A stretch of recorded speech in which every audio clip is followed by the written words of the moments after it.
Le musée des Arts Fantastiques de Bruxelles a ouvert ses portes il y a quelques mois. Visite au cœur de l'étrange avec Marguerite Kuhn.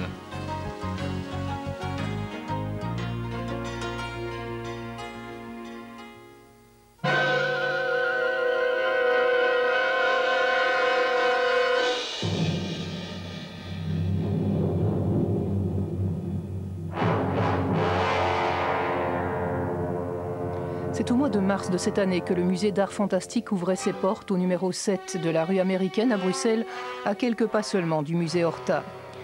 Cette maison de maître propose sur 3 niveaux un amalgame de représentations surréalistes, angoissantes et souvent morbides de notre imaginaire, de quoi provoquer quelques frissons.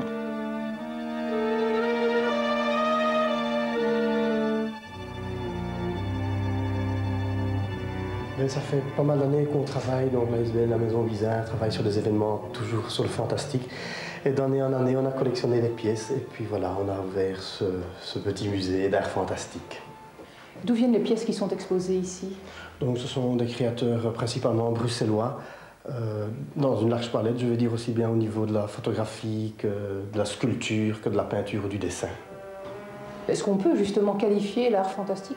L'art fantastique, il est évidemment très large parce que bon, là-dedans, il y a tout ce qui est gore évidemment, tout ce qui est fait, tout ce qui est science-fiction aussi. Donc c'est un domaine très large et ça, on ne sait pas vraiment. Le fantastique, c'est ce qui sort de l'ordinaire, quoi. Donc on sort vite de l'ordinaire.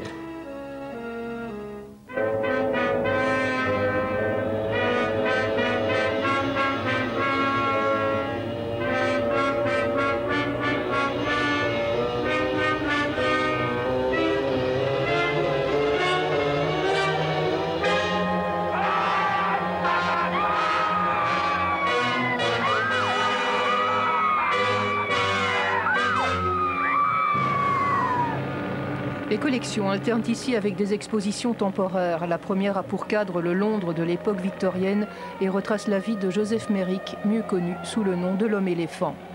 Son apparence physique fera de lui une attraction foraine. Merrick deviendra ainsi un mythe liant bestialité et humanité.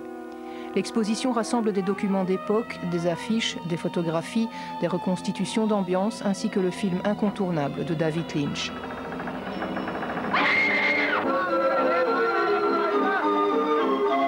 Sentirez un frisson d'horreur. Et pourtant, ce n'est pas un film d'épouvante. Vous ressentirez toute la chaleur de l'amour. Et pourtant, ce n'est pas une histoire d'amour. C'est l'histoire authentique, bouleversante d'un monstre. Un monstre qui était aussi un homme comme les autres. Et voici, messieurs et mesdames, le terrible homme-éléphant. Le personnage en lui-même était fantastique depuis sa naissance, donc depuis l'âge de 3 ans où il a commencé à développer sa maladie jusqu'à sa mort, où il est malheureusement mort étouffé par le poids de sa tête dans son sommeil. Donc toute sa vie, qui est retracée par le film de David Lynch, explique vraiment bien toute cette partie fantastique du personnage.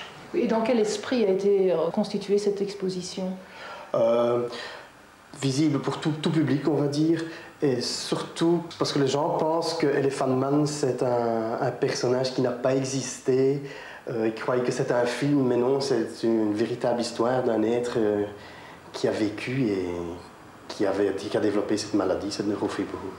Lorsque vous exposez ici dans les vitrines notamment, ce sont des pièces qui ont été reconstituées à l'identique. Voilà, donc ce sont des artistes belges qui ont reconstitué les pièces comme son squelette, comme son buste, ses vêtements, reconstitués afin d'avoir une bonne approche de la réalité pour le public. Je ne suis